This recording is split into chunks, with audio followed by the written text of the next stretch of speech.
ओम नमः श्रीभ्यः। जय श्री ओम नमः श्रीभ्यः। ओम नमः श्रीभ्यः। ओम जय जय जय नमोस्तु नमोस्तु नमोस्तु। नमो अरिहंताय, नमो सिद्धारं, नमो आयर्याणं, नमो अध्यायाय, नमो ईशप्राय, नमः समयसाराय स्वानुभूत्या चकासते चित्स्वभावाय भावाय सर्वभावान्तरच्छति अनन्तधर्मणस्तत्त्वं पश्यन्ति प्रत्यगात्मनः अनेकान्तमूर्ते नित्यमेव प्रकाशितं वन्दितोऽसौ वसिद्धि शुभं बबलमरूपं गतिं पत्ते पोच्छामि समयपाहुडे नमो श्रीकेवली भणिदं, नमो श्रीकेवली भणिदं, नमो श्रीकेवली भणिदं।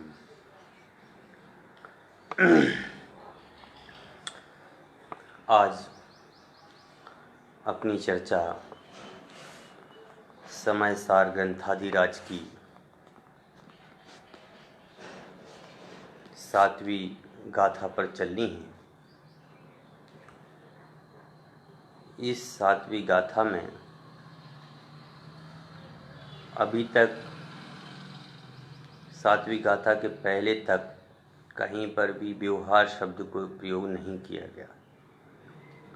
अब यहाँ पर पहली बार आचार्य कुंद स्वामी यहाँ व्यवहार शब्द का प्रयोग कर रहे हैं।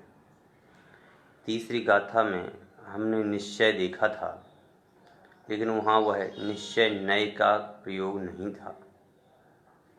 वहाँ तो एकत्व विभक्त दिखाने के लिए बात कही गई थी कि आत्मा जो है यह एकत्व विभक्त है। इस हिसाब से वहाँ चर्चा की गई थी। चौथी गाथा में जो है एक ज्ञायक पने की बात बताई थी। 5वीं गाथा में एकत्व विभक्त आत्मा को दिखाने की बात कही गई थी। 6ठी गाथा में जो शुद्ध आत्मा है वह शुद्धात्मा कौन है, इस संबंधी बात की गई थी कि जो शुद्धात्मा है वह शुद्धात्मा ना प्रमत्त है ना अप्रमत्त है, वह तो केवल ज्ञायक भाव मात्र है। इस तरह की जो बात की गई थी वह 6ठी गाथा में की गई थी।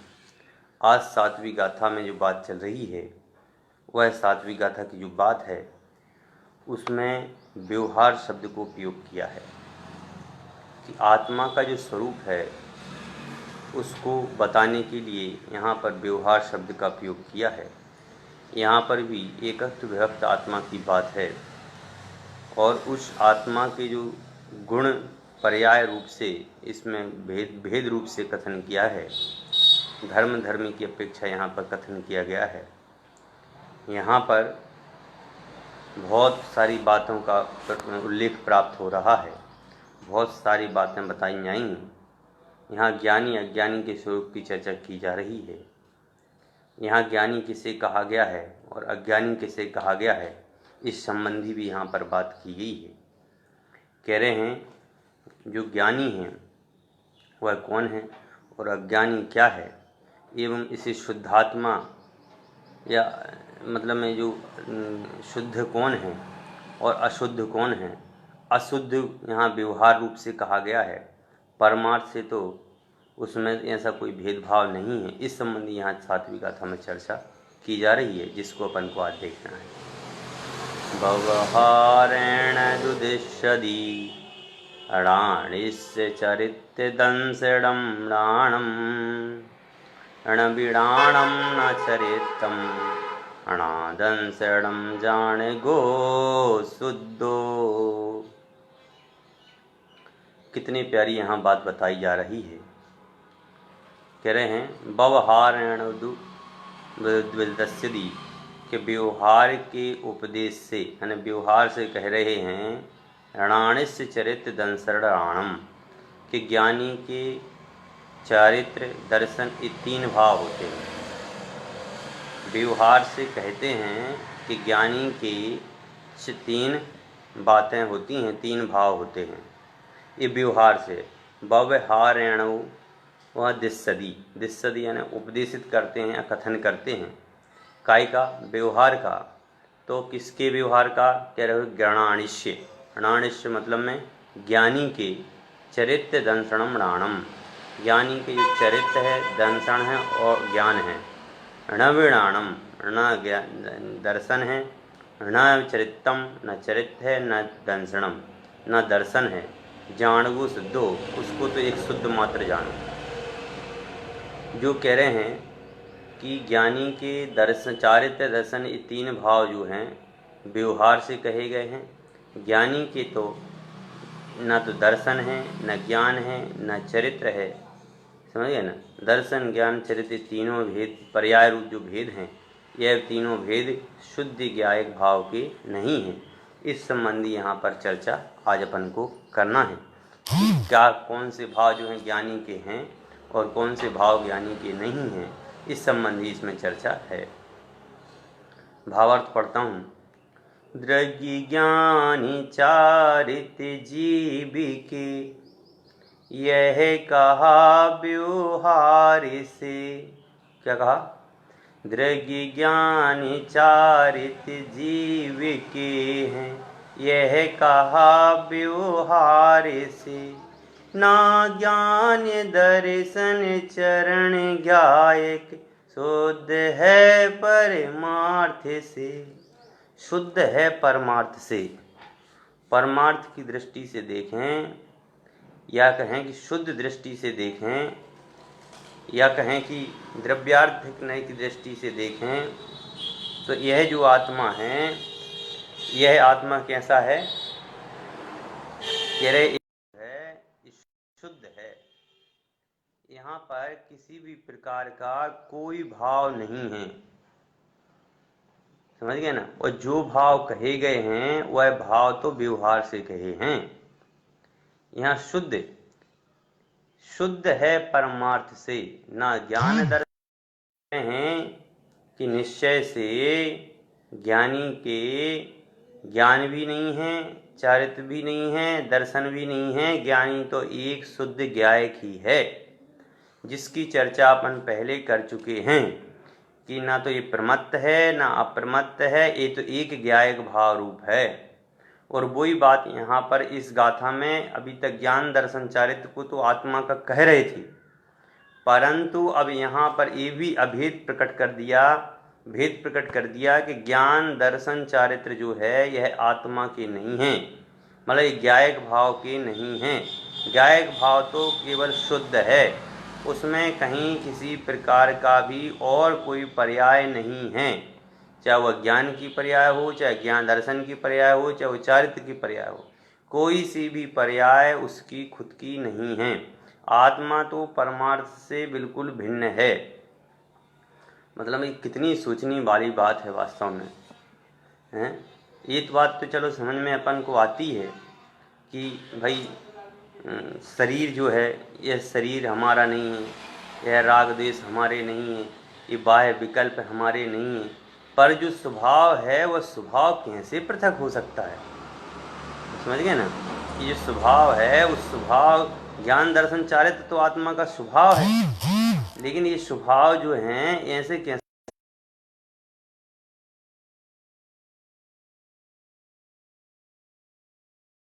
बताई गई है कि जो ज्ञान दर्शन चारित्र हैं वह आत्मा के जो है स्वभाव तो हैं, पर पर्याय दृष्टि से यह आत्मा के नहीं है। ज्ञायक तो ज्ञायक रूप ही है, क्योंकि पर्याय दृष्टि से भेद होते हैं, और जहाँ भेद होता है वहाँ पर्याय अपेक्षा दृष्टिकोण होता है, और अभेद में पर्याय नहीं होती है। तो आत्मा तो अभेद है, लेकिन जहाँ ये भेदपना दिखाई देता है, जहाँ पर ये भेदपना के भाव दिखाई देता है, वहाँ पर वह ज्ञायक भाव का नहीं होता है, क्योंकि ज्ञायकपने में तो कोई भेद है ही नहीं है। क्योंकि भेद है तो पर्याय में है, ज्ञायक में तो कहीं कोई भेद है नहीं। आत्मा तो अभेद है, अखंड है, नित्य है। तो कह रहे हैं कि द्रव्य ज्ञान चारित जीव के हैं, यह कहा व्यवहार से, ये तो व्यवहार से कहा है, समझ गए ना। यह तो व्यवहार का कथन है, ओरिजिनलिटी के अंदर में नहीं है। ये तो व्यवहार से कहा भी है, व्यवहार में ही इस बात को कहा गया है कि ज्ञान दर्शन चारित्र जो है जीव के हैं। यह तो कथन जो है व्यवहार नय का है।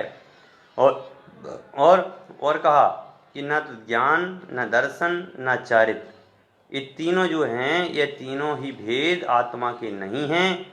ये तो आत्मा तो केवल शुद्ध ज्ञायक भाव रूप है। इस बात को अपन लोगों ने पहले चर्चा कर चुके हैं, इस बात की कि जो आत्मा है वह आत्मा तो केवल एक ज्ञायक भाव है। 5वीं गाथा में अपन ने देखा था और 6वीं गाथा में भी अपन ने देखा है। 5वीं गाथा में क्या कहा था?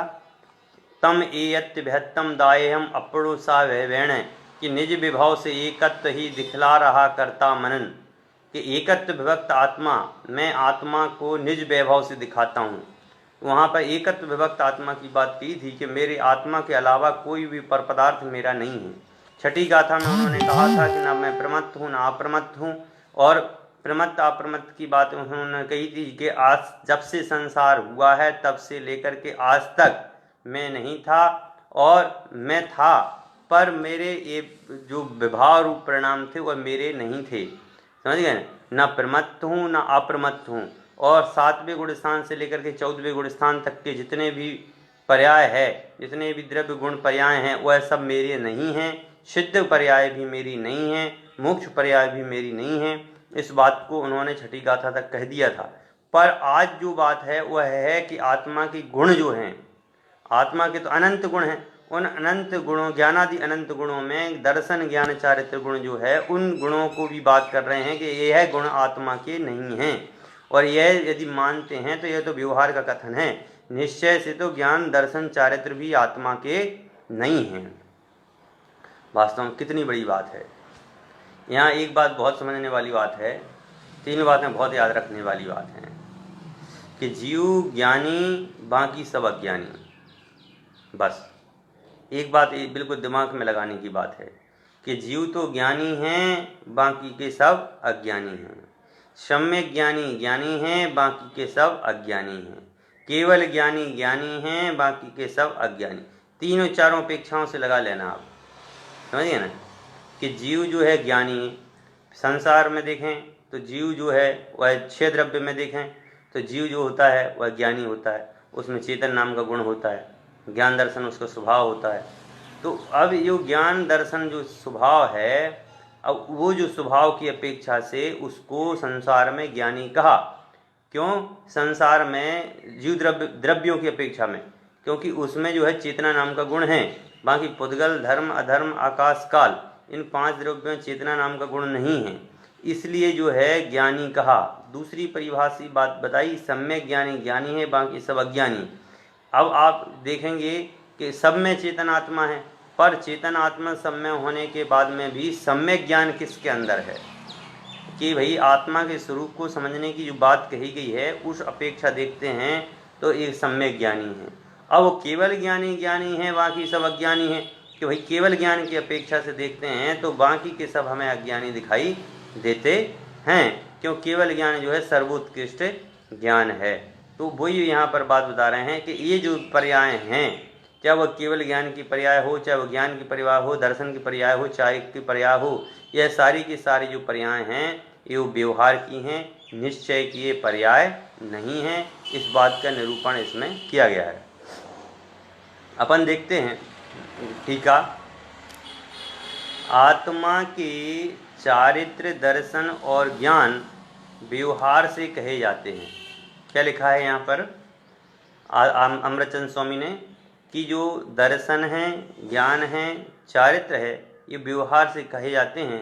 निश्चय के से ना ज्ञान है, न चारित्र है, न दर्शन है, वह एक शुद्ध ज्ञायक भाव है। समझ गए? शुद्ध ज्ञायक भाव। जैसे मैंने आपसे कहा कि देखो मेरे पास एक रसगुल्ला है, और उस रसगुल्ले की जब मैं बात करूँगा तो रसगुल्ले को आपने देखा, ठीक है ना, आपने सुना, मैंने कहा रसगुल्ला है, तो आपने देखा भी और आपने सुना भी, समझ गए। और आपसे मैंने कहा लो खाइए, समझ गए, तो आपने खा भी लिया। अब जब आपने खाया उसके बाद में आपने देखा कि अलग अलग आपको कुछ दिखा क्या, भेदपना दिखा क्या हैं, कि जीभ ने जो है स्वाद लिया, ये आपने उस समय जब खाया, जब देखा कि जीभ स्वाद ले रही है। आप रोज़ खाना खाते हैं, आप ये देखते हैं टेस्ट कौन ले रहा है, जीभ स्वाद ले रही है, समझ गए, ये जीभ स्वाद ले रही है और कान सुन रहे हैं, ये क्रिया कर रहा है। कभी आपने सुना? नहीं सुना। अरे अनुभव में ही नहीं लिया। हमने तो रसगुल्ला खाया तो रसगुल्ले का अनुभव लिया हमने, समझ गए, ये नहीं लिया कि जीभ में पहले आगे से स्वाद आया, कि उसके पीछे से स्वाद आया, कि उसको और पीछे से स्वाद आया, कि भाई सुगंधित बढ़िया आई या क्या आया। नहीं, हमने तो केवल इसका भेद नहीं किया, हमने तो अभेद रूप में उसका अनुभव लिया।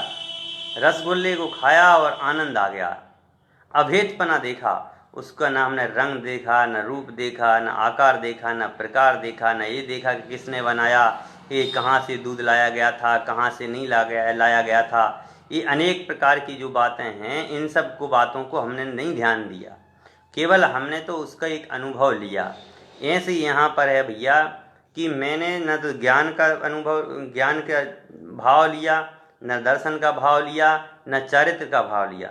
मैंने ध्यान दर्शन चरित्र तीनों का भाव नहीं लिया, मैंने तो केवल एक शुद्ध ज्ञायक भाव का स्मरण किया।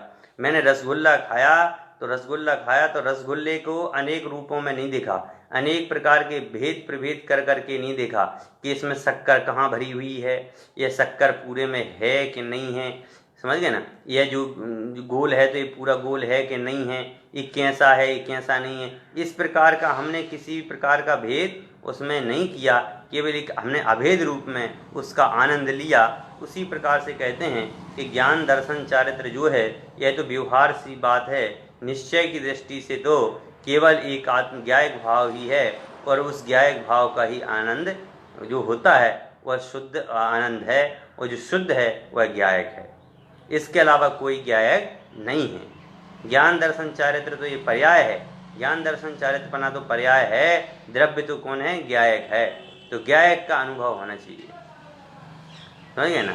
आज तक हमने क्या किया कि ज्ञान का अनुभव किया, दर्शन का अनुभव किया, चारित्र का अनुभव किया, समझ गए ना। लेकिन ज्ञान दर्शन चारित्र ये क्या है, ये क्या है ज्ञान दर्शन चारित्र? तो कह रहे ज्ञान दर्शन चारित्र जो हैं आत्मा के अनंत गुण हैं, ये धर्म हैं। तो धर्मी कौन है? धर्मी द्रव्य है, और द्रव्य को आज तक हमने जाना नहीं है। उसी बात की यहाँ पर बात है। ठीक है, दर्शन ज्ञान चारित्र से आत्मा को अशुद्धपना होता है, ऐसा प्रश्न करने पर कहते हैं, कह रहे हैं कि ऐसा प्रश्न जो आपने किया है उसके ऊपर उत्तर कहते हैं कि बंध के कारण से राग देश आदि के परिणामों के कारण से, शुभाशुभ भावों के कारण से, आश्रव आदि के परिणामों से ज्ञायक आत्मा का जो अशुद्ध सिद्ध होता है, ज्ञायक आत्मा का जो अशुद्धपना सिद्ध होता है, वैसे तो आत्मा शुद्ध है, लेकिन उनके कारण से आत्मा में अशुद्धपना जो होता है, अशुद्धपना होता है, वह दूर ही ठहरे। कह रहे वह दूर ही रखो, समझ गए।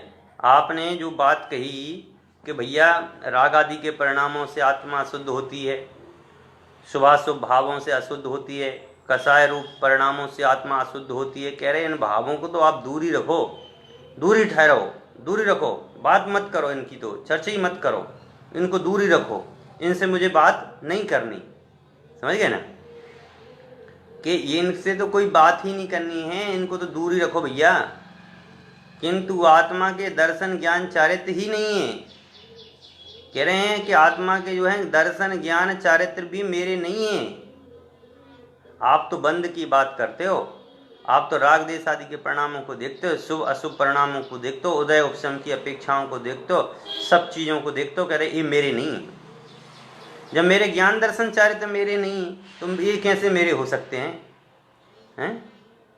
बोलिए भाई, जैसे किसी की शादी हुई हो और शादी हो जाने के बाद तलाक हो जाए, और तलाक होने के बाद में उसके परिवार वाले, लड़की के परिवार वाले लड़की के पास आएं और कहें कि दामाद जी ये बात है। अरे क्या कहेगा वो? अरे भाई तू दामाद कहाँ से, मैं हूँ तुम्हारा दामाद हैं? जब तुम्हारी बहन या तुम्हारी बेटी मेरी पत्नी नहीं है, उसको मैंने अपना पत्नी नहीं माना है, तो तुम लोग रिश्तेदार कैसे बन गए? भाई जब राग देश आदि के परिणाम मेरे नहीं हैं, शुभाशुभ भाव मेरे नहीं हैं, ये विकल्प आदि भाव मेरे नहीं हैं, अरे एकत्व आत्मा के अलावा प्रमत्त अप्रमत्तपना भी मेरा नहीं है, समझ गए ना? और तो फिर कह रहे हैं कि तुम्हारे ये ज्ञान दर्शन चारित्र जो हैं ये तक तो मेरे हैं नहीं है? जिसके अनंत धर्म होते हैं, ऐसे एक धर्मात्मक धर्मी के विषय में जो कुशल नहीं, ऐसे शिष्यों को उस धर्मी का ज्ञान कराने वाले, कुछ धर्मों के द्वारा शिक्षा देने वाले आचार्य का धर्म और धर्मी इनमें स्वभाव से अभेद होने पर भी किसी उपाय से हैं। देखो यहाँ पर जो बात बताने जा रहे हैं वह बात इतनी सी है कि धर्म और धर्मी इन दो चीज़ों में आपको अंतर देखना है। धर्म मतलब में होता है वस्तु का स्वभाव। अब जैसे कि आत्मा का स्वभाव क्या है? ज्ञान दर्शन चारित्र। ऐसे अनंत भेद हैं। कैसे कितने भेद हैं आत्मा के? अनंत भेद हैं। उन अनंत भेदों को कह रहे हैं कि धर्मी। और धर्म क्या है? द्रव्य। ये अनंत जो ज्ञान दर्शन चारित्र किसके हैं? जीव के हैं। जीव के हैं ना, तो जीव क्या हुआ? धर्मी। और धर्म क्या हुआ? उसके गुण अनंत पर्याय। तो कह रहे हैं वही बात यहाँ पे कह रहे हैं कि जिसके अनंत धर्म होते हैं, यानी ऐसे आत्मा द्रव्य के, ऐसे एक धर्मात्मक यानी एक आत्मा के धर्मी के विषय में जो कुशल नहीं है, जो शिष्य इसमें योग्य नहीं है, ऐसे शिष्यों को धर्मी का ज्ञान कराने वाले, ऐसे शिष्यों के लिए बताने के लिए कि भैया इनको पता ही नहीं है धर्म और धर्मी का, उनको बताने के लिए यहाँ पर आचार्य देव ने अभेद होने पर भी उपाय से भेद प्रकट कराकर केवल एक भेद प्रकट करके बताया है कि दर्शन ज्ञान चारित्र होते हैं। अभी यहाँ पर आपको बहुत समझने की आवश्यकता है, बहुत ज़्यादा।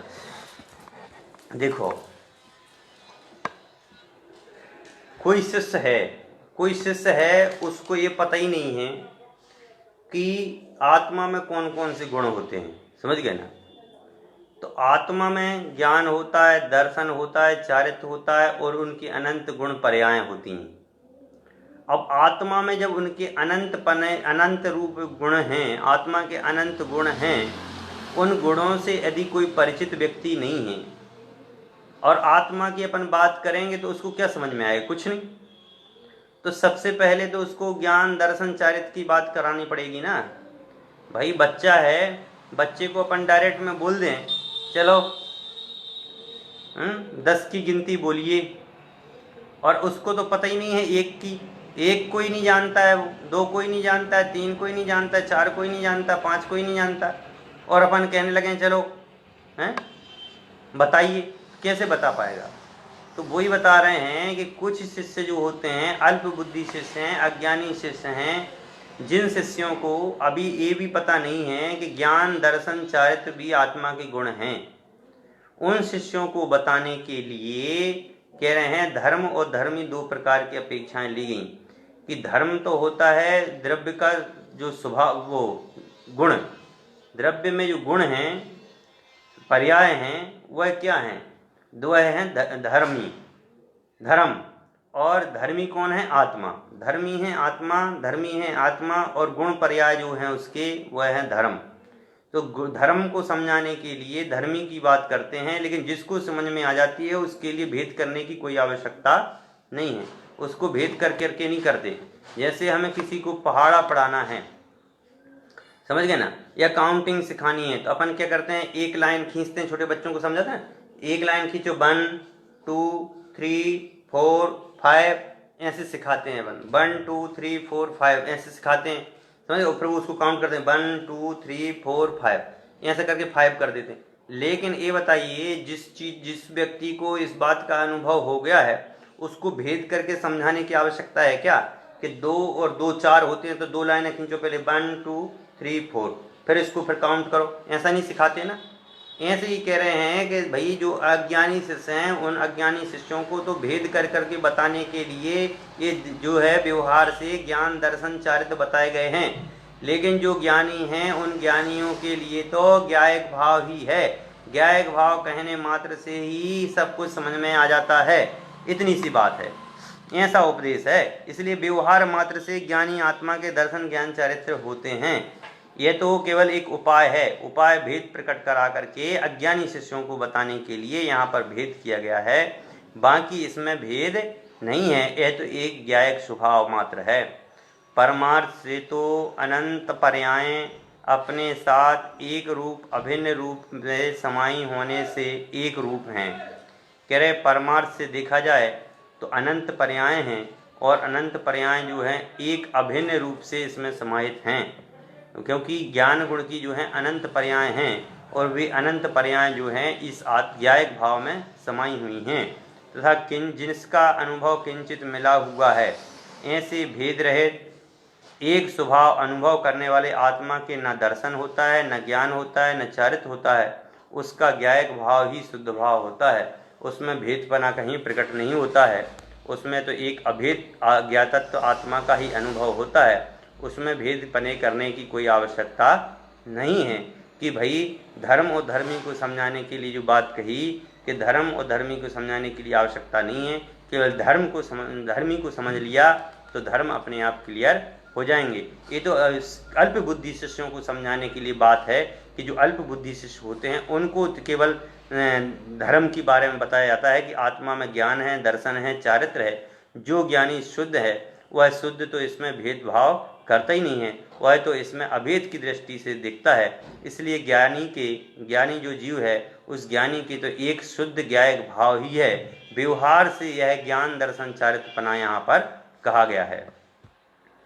अब जो है इसकी जो उत्थानिका है उस उत्थानिका में क्या बताते हैं आचार्य जयसेन स्वामी, इसको भी अपन पढ़ेंगे आगे। जैसा कि अथांतरम तथा प्रमत्तादि गुणस्थान विकल्पः जीवस्य व्यवहार नयन विद्यन्ते, कि जैसे कि जीव के जो प्रमत्तादि गुण जो कहे गए हैं यह गुणस्थानों का विकल्प से व्यवहार नय से हैं, शुद्ध द्रव्यार्थिक निश्चय नय से तो भी भेद किए गए थे। अपन ने अभी देखा था, पहले नहीं लिया गया था, इस संबंधी अपन ने अभी चर्चा की थी कि जो व्यवहार वाली जो बात आई थी कि प्रमत्तादि गुणस्थानों को तो विकल्प से व्यवहार से कहा गया है। प्रमत्तादि मतलब प्रमत्त और अप्रमत्त, यह तो जीव गुणस्थानों का विकल्प व्यवहार नय से है कि जो प्रमत्तपना है और जो अप्रमत्तपना है पहले से छठवें गुणस्थान वर्ती जीव और छठवें से 14वें गुणस्थान वर्ती जीव के जो चर्चा जो की गई है यह तो केवल व्यवहार नय से बात की गई है। शुद्ध द्रव्यार्थिक नय से यह भेद नहीं है, क्योंकि ज्ञायक भाव का कोई भेद नहीं होता है। उसी प्रकार ज्ञान दर्शन चारित्र का विकल्प भी नहीं होता है, ऐसा यहाँ पर टीका में बताना चाहते हैं, उसको अपन पढ़ते हैं। सद्बुद्ध व्यवहार नय से कहा जाता है कि ज्ञानी के चारित्र दर्शन और ज्ञान है। देखो यहाँ पर दो बातें होती हैं, दो बातों का यहाँ पर बहुत अच्छे से अपन को समझना है। दो प्रकार के चार व्यवहार है तो 4 प्रकार का बताया गया है, लेकिन यहाँ पर अपन को सद्बुद्ध और असद्बुद्ध 2 प्रकार की चर्चा यहाँ पर करनी है। तो असद्बुद्ध व्यवहार नय क्या है? असद्बुद्ध व्यवहार नय का मतलब में होता है जहाँ जीव में और मतलब में जीव और अजीव में जहाँ भेद देखा जाए, जीव और अजीव में जहाँ भेद की दृष्टि देखी जाए या जीव और अजीव में जहाँ भेदपना हो वहाँ होता असद्बुद्ध व्यवहार नय। और सद्बुद्ध व्यवहार नय कहाँ होता है? सद्बुद्ध व्यवहार नय मतलब वस्तु में अभेद, कि जीव में भेद देखना। तो जीव में भेद देखना मतलब जीव के जो गुण हैं, अब जीव तो जीव ही है, परंतु जीव के जो गुण हैं उन गुणों में जो भेद देखना है वह है सद्बुद्ध व्यवहार नय।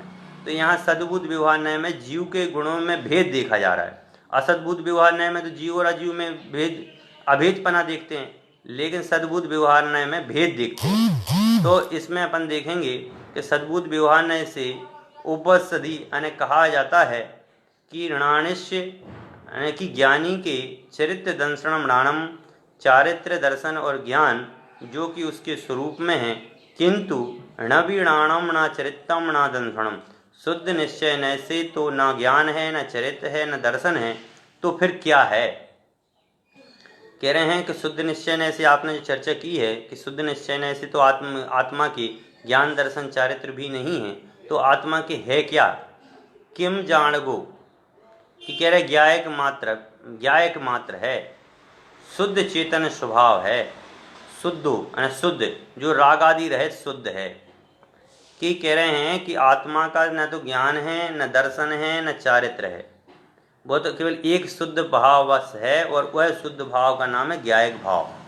बस वही आत्मा का शुद्ध भाव है जो रागादि विकल्पों से भिन्न है, रागादि भावों से शुद्ध है, रागादि भावों से रहित है। सार यह है कि जैसे अभेद रूप निश्चय नय से अग्नि एक ही है। देखो, अभेद रूप से अपन देखते हैं तो अग्नि कैसी है? एक ही है, लेकिन व्यवहार नय के द्वारा उसके तीन भेद कर दिए जाते हैं। व्यवहार नय के द्वारा उसके तीन भेद। अग्नि को तो अपन बोलेंगे तो अग्नि तो कहने से एक ही अग्नि आएगी, लेकिन अग्नि को अपन जब भेद करेंगे ना तो अग्नि तीन प्रकार की बताई गई है। कौन कौन सी? एक तो होती है सबसे पहले दाहक, दूसरी होती है पाचक, और तीसरी होती है प्रकाशक। अग्नि तीन प्रकार की है, दाहक, पाचक और प्रकाशक। दाहक का मतलब क्या होता है? जो जलाने वाली हो। दाहक का मतलब क्या है? जो जलाने में समर्थक हो। अपन ने कल देखा था ना वो दाहक वाला उदाहरण, उसमें हमने क्या कहा था? दाहक मतलब है जैसा जो आकार है उस रूप में अग्नि का जलना, जैसा ईंधन हो वैसा अग्नि का जलना, वह है दाहक। तो दाहक है अग्नि का जलना, ये हो गया दाहक, जलना बहुत जरूरी है। दूसरा है पाचक। पाचक है कि नहीं है भाई? अपने पेट में खाना हम खाते हैं तो उसको पचाने के लिए पाचक अग्नि चाहिए कि नहीं चाहिए? समझ गए? तो पाचक अग्नि इसको बोलते हैं अपन जठराग्नि। समझ गए ना? कि यदि वह कम हो जाए या मंद हो जाए तो अपन लोग चूर्ण वगैरह ले लेते हैं उसको बढ़ाने के लिए। तो वो दाहक भी जरूरी है, पाचक भी जरूरी है और प्रकाशक भी जरूरी है। प्रकाश भी चाहिए, बिना उजेले के नहीं रह सकते, इसलिए प्रकाश की भी आवश्यकता होती है। तो यहाँ पर वही भेद बता रहे हैं कि अभेद रूप से निश्चय से अग्नि एक ही है, फिर भी भेद रूप व्यवहार के द्वारा दहती अथा जलाती वह दाहक, पचती अथा पचाती वह पाचक, जो प्रकाश करती वह प्रकाशक। इस प्रकार की व्युत्पत्ति के द्वारा विषय भेद से वह अग्नि तीन प्रकार की भिन्न भिन्न करके बतलाई। यहाँ विषय भेद की अपेक्षा से, जैसे हम खाना बना रहे हैं उस समय पाचक की आवश्यकता है कि दाहक की आवश्यकता है? भाई जब खाना बनाते हैं हम तो उस समय तो हमें दाहक चाहिए कि नहीं चाहिए?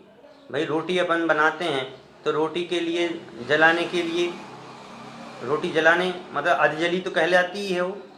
पहले तो तवा पे जली, फिर उसके बाद में गैस पे जली, तो जलना है ना कि नहीं है? तो जो रोटी का जो जलना है, रोटी जो बनाना है वह दाहक है। खाना खा लिया, अब खाने के बाद उसको पचाना भी बहुत ज़रूरी है, तो पचाने के लिए पाचक अग्नि की भी आवश्यकता है। अब उसके बाद जो तीसरी अग्नि है वह प्रकाशक है। अब खाना खा लिया, पी लिया, सब कुछ कर लिया, स्वाध्याय करना है तो प्रकाश की आवश्यकता है कि नहीं है? तो प्रकाशक अग्नि की भी आवश्यकता है। हम प्रकाशक अग्नि के बिना कुछ कर ही नहीं सकते हैं। संसार का पूरा कार्य उस प्रकाशक अग्नि पर ही चल रहा है, दाहक अग्नि पर ही चल रहा है, पाचक। ये तीनों अग्नियां हमारे लिए अभेद वैसे हैं। जब इनमें अपन भेद करते हैं तो ये तीन भेद दिखाई देते हैं, और जब अभेद की दृष्टि से देखते हैं तो केवल क्या कहते हैं? अग्नि। अभेद की दृष्टि से देखते हैं तो उस समय अपन क्या बोलते हैं कि ये केवल अग्नि है, इस और उसमें किसी प्रकार का अपन भेदभाव नहीं करते हैं। और वही बात यहाँ पर है कि भाई जीव भी अभेद निश्चय से एक चैतन्य स्वरूप मात्र है। अभेद निश्चय की दृष्टि से जो आत्मा है यह चैतन्य स्वरूप मात्र है, इसमें कहीं पर भी किसी प्रकार का व्यवहार नहीं है। लेकिन फिर भी भेद रूप से व्यवहार से जब यह जानता है तो इसमें ज्ञान भी है, इसमें दर्शन भी है, इसमें चारित्र भी है। ज्ञान तो वह है जो जानता है, जो देखता है वह दर्शन, और जो आचरण करता है वह चारित्र। इस प्रकार की व्युत्पत्ति के द्वारा विषय भेद से यह जीव तीन प्रकार के भिन्न भिन्न कहे जाते हैं। आत्मख्याति टीका में कहा था ये ज्ञायक भाव मात्र है जीव का, यहाँ पर कह दिया ये तो व्यवहार की अपेक्षा से दाहक, पाचक और प्रकाशक, यह अग्नि के तीन उदाहरणों के माध्यम से यहाँ पर उस आत्मा के स्वरूप को समझाया कि भैया वह तो अभेद की दृष्टि से यदि आप देखते हो तो एक चैतन्य घन स्वभावी आत्मा है, पर भेद की दृष्टि से जब आप कथन करोगे तो वह भेद की दृष्टि से वह 3 प्रकार का हो जाएगा। परंतु जब जब हम आत्मा की चर्चा करते हैं तो वहाँ केवल एक ही द्रव्य आत्म द्रव्य दिखाई देता है, उसके गुण भेदों की बात नहीं आती है। गुण भेदों की बात तो कब आती है, जब हम उसमें भेद कर करके जानते हैं, तब वह भेदपनापन को दिखाई देता है। बाकी तो आत्मा अभेद ही है।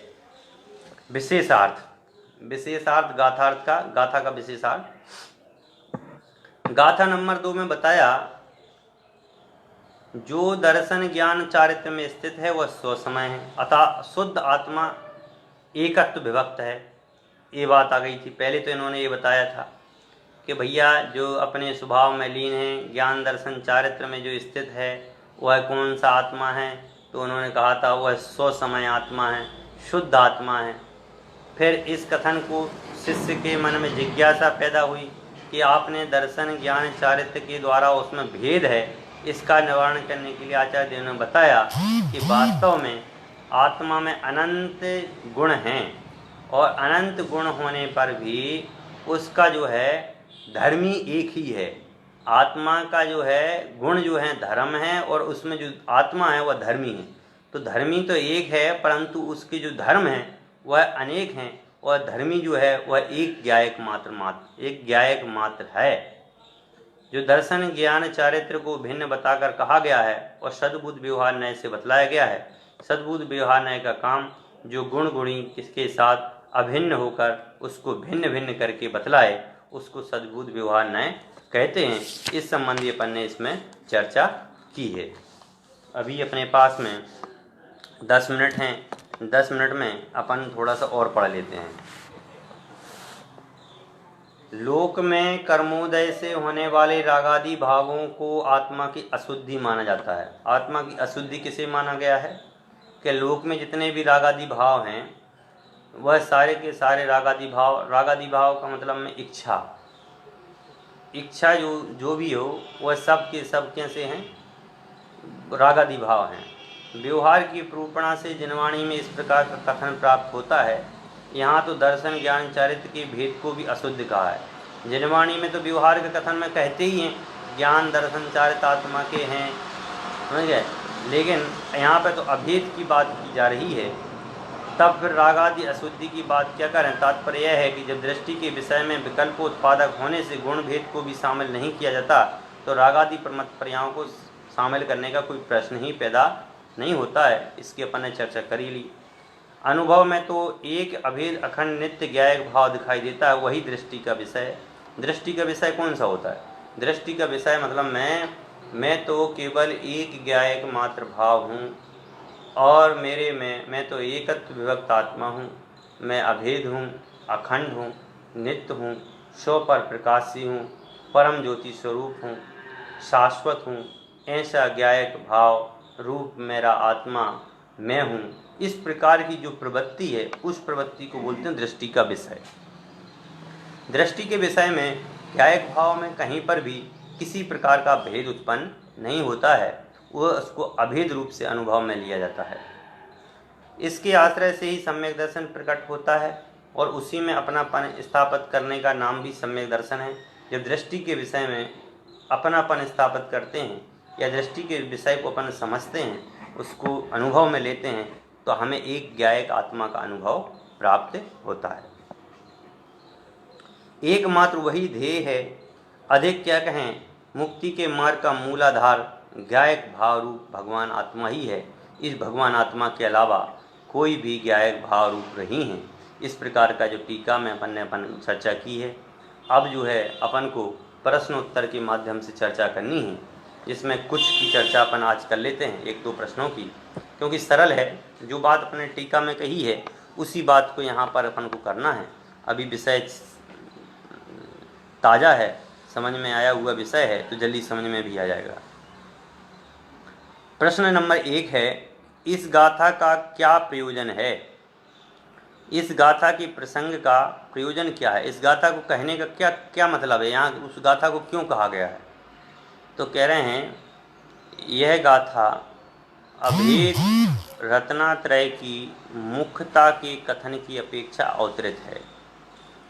अपन जो रत्नात्रय बोलते हैं ना, रत्नात्रय अभेद रत्नात्रय की अपेक्षा से कथन है। अभेद मतलब भेद करोगे तो वह 3 प्रकार का रत्नात्रय हो गया भाई, सम्यक दर्शन, सम्यक ज्ञान, सम्यक चारित्र। लेकिन अभेद रूप से जब बात करोगे, केवल रत्नात्रय की बात करोगे तो अभेदपना हो जाएगा, उसमें केवल एक ज्ञायक भाव दिखाई देगा और कुछ दिखाई नहीं देगा। इस गाथा में निश्चय ने से ज्ञायक शुद्ध स्वभाव कैसे कहा? इसमें भाई सीधी सी बात है कि इसमें शुद्ध स्वभाव इसलिए कहा क्योंकि इसमें किसी प्रकार का भेद नहीं किया गया। ज्ञान दर्शन चारित्र जो भेद किया गया है इसको व्यवहार की दृष्टि से कहा गया है, परमार्थिक दृष्टि से तो है ही नहीं। और एक और बात, अभी मैं प्रवचन सुन रहा था डॉक्टर साहब के, उन्होंने कहा था कि जो पर्यार्थिक न्याय के विषय हैं वे सब पर्याय हैं। पर्यार्थिक न्याय के विषय चाहे वह गुण हो चाहे गुणी हो, कोई भी हो, यदि वो पर्यार्थिक न्याय के विषय हैं तो वह पर्याय हैं, और पर्याय होने से वह ज्ञायक के नहीं हैं। इस प्रकार से शुद्ध ज्ञायक भाव जो है तीनों गुणों के भेद से रहित है। यह भेद कौन सी आत्मा में नहीं है? कह रहे यह भेद, ऐसा बताइए किस आत्मा में यह भेद नहीं है? तो कह रहे हैं परमार्थ से तो एक द्रव्य में समाये हुए अनंत पर्याय की एक रूपता से एक में एक हुए अभेद स्वभाव रूप एक अनुभव करने वाले आत्मा को पृथक दर्शन ज्ञान चारित्र का आभास नहीं होता। ये तो कठिन शैली हो गई। जैसे अभी मैंने आपको बताया था कि भाई आत्मा में द्रव्य गुण पर्याय जो हैं या ज्ञान दर्शन चारित्र जो हैं, यह तो हुए धर्मी, धर्म, और ये आत्मा जो हुआ धर्मी। तो एक आत्मा धर्मी की शरण लेना ही मतलब में आत्मा की शरण लेना है, और सभी आत्माओं में यह गुण विद्यमान होते हैं।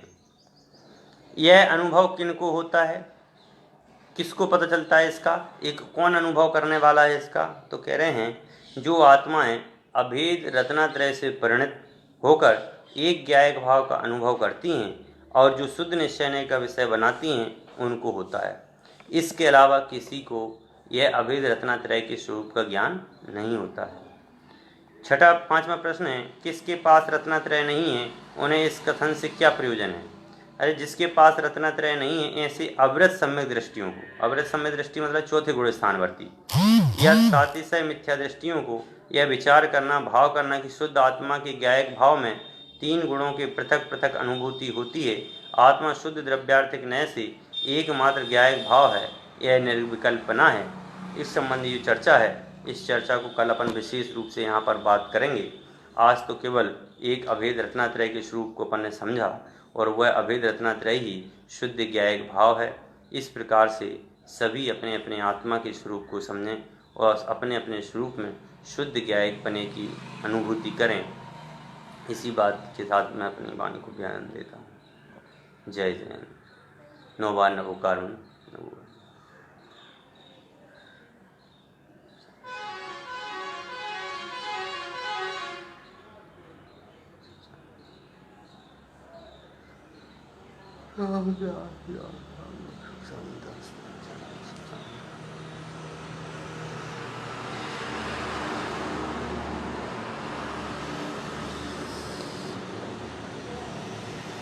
गुरुद्वारा साईं जिनवाणी माता की जय। श्री विरागी संतों की जय। जैन धर्म की